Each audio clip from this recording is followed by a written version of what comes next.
అందరికీ praise lord. March 16 ఈరోజు దేవుని వాగ్దానము. యెహోవా యందు నమ్మిక ఉంచువాడు వర్ధిల్లును. సామెతలు 28:25. నమ్మకం అనేది నిరీక్షణకు ఆధారం లాంటిది. నమ్మకం కోల్పోయిన వారు నిరీక్షణ కోల్పోయిన వారే. నిరీక్షణ కోల్పోయిన వారు నిరాశకు లోనవుతారు. వారు దేవుని కార్యములు చూడలేరు.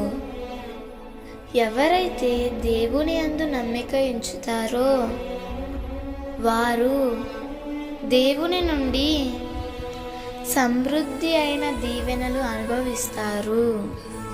అంతేకాదు, నిత్యము నిలుచు సియోను కొండవలే ఎలాంటి ప్రతికూలతలు ఎదురైనప్పటికీ ధైర్యంగా నిలిచి ఎదుర్కొంటారు.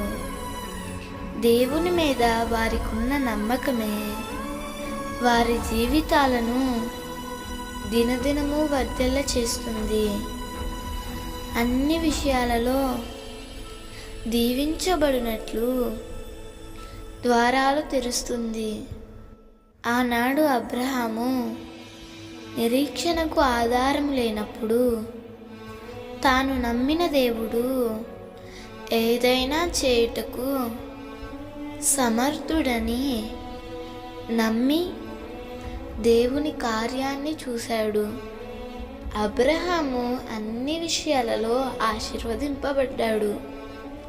నీ జీవితంలో కూడా దేవుని ఎడల అధికమైన విశ్వాసం ఉంచుట వలన అధికంగా నీవు వర్ధిల్లుతావు.